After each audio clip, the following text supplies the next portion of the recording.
Hey, and welcome to Right on Track with Renee Bernard. I have no idea where to look.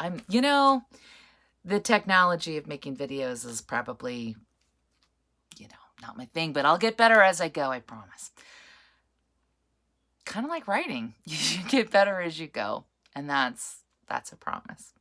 The first thing I wanted to talk to you today about is something it's on one level very superficial, but on another, it can be really important to you as an individual. And that's where you write, your space, the environment that you create for yourself, and even some rituals that you might have. And what it is about is having permission to be creative, having a place to concentrate, having a spot to do that. So do you have to have an office or a dedicated room?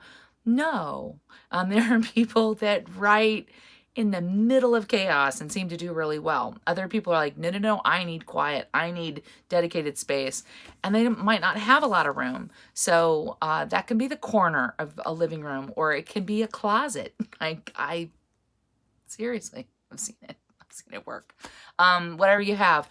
I have a tiny little office that used to be a wet bar. What? So pulled out the counter, and it's just, like a 6x8. It's like a little cell. Anyway, obviously books. I have knickknacks, pictures, photos, all kinds of things like that. But that's me. I love books. Go figure. Writer.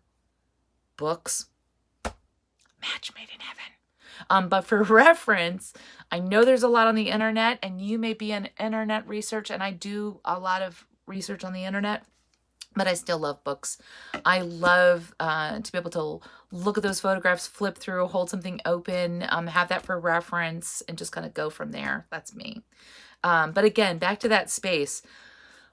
You might want to play certain music. I highly recommend background music that's not going to, dominate with lyrics, because you are working with words. So the last thing you want is, your brain trying to do both. Pick music that matches your genre. So if I am writing science fiction, I might not want to listen to classical. I might want to listen to something a little edgier.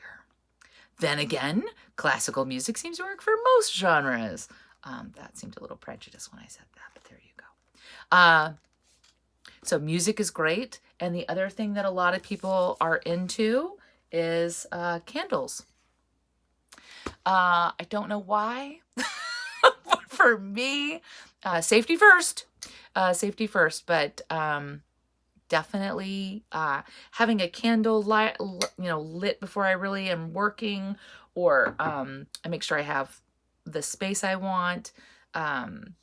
Beverages are good too. I have my cup of coffee. It's so good.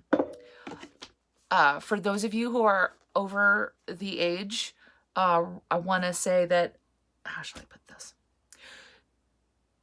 Liquor and great literature, despite the myth, do not go together. It is not fuel for your creative fire.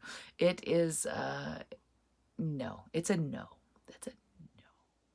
So if having a couple beers seems like the way to start, I would divert to something else, because you want to be able to relax. Yes, again, candles, music, incense, whatever, plinky plunky music, yoga, but not liquor.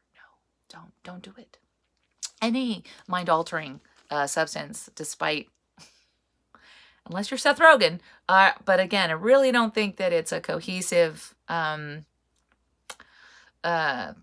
thing. Not good. So you want to sort of make sure that you're ready like an athlete. You're at the peak there. You're not muddling that with performance enhancing substances, if that makes sense. Okay, But again, whatever space works for you, wherever you're happy. If it's a beanbag chair and a laptop on your lap, that's great. If it's, here, I'll see if I can turn the camera so that you can see. Cat. Cat. So if you have a muse or a familiar, mine are great. They sleep in these baskets whenever I'm writing or working. But be aware that animals in your area, in your creative space, can backfire. Cats in particular are notorious for walking across a keyboard right at the moment when you really don't want them to walk across a keyboard. The bottom line is, wherever you're comfortable, wherever you feel safe, however it works for you, then that's exactly how it should work. So if somebody tells you you absolutely have to get behind a closed door and you don't have a closed door, then trust me, you are not, it's not impossible. You can do it. So I encourage you, and in the comments, if actually I'm talking to myself at this point probably, but if you're out there and you have a favorite space that you like to write in or work in, and again, if it's well, COVID, not a coffee shop right now, is it? So sad. But it could be a park. It could be outside. It could be your backyard. It could be a tree house. God, I really want a tree house. I just think that'd be so cool to have like a tiny house, tree house, writing, hobbity, Victorian cottage in a tree. Something's wrong with me. Something's wrong with me. Sorry about that. In any case, that's what I want to talk about, your writing space. Whatever space it is, respect it and don't crowd it with other things. So if that's your writing space, that's not where you pay bills. If that's your writing space, that's not where you go to, you know, play video games, or you want to really sort of dedicate a space so that you feel like, wow, I'm here and this is what we're going to do. We're going to make something incredible together. Okay. So that's getting started, sorta. But for those of you who are really at the beginning, again, if it's a chair and your favorite pillow and a corner, or your couch, then you go. You can do this. This is all for you.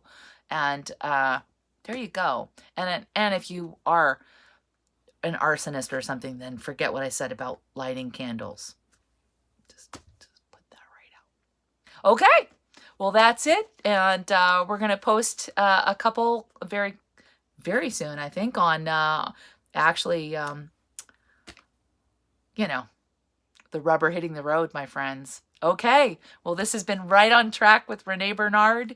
Keep on writing, everybody, and we'll see you next time. Bye.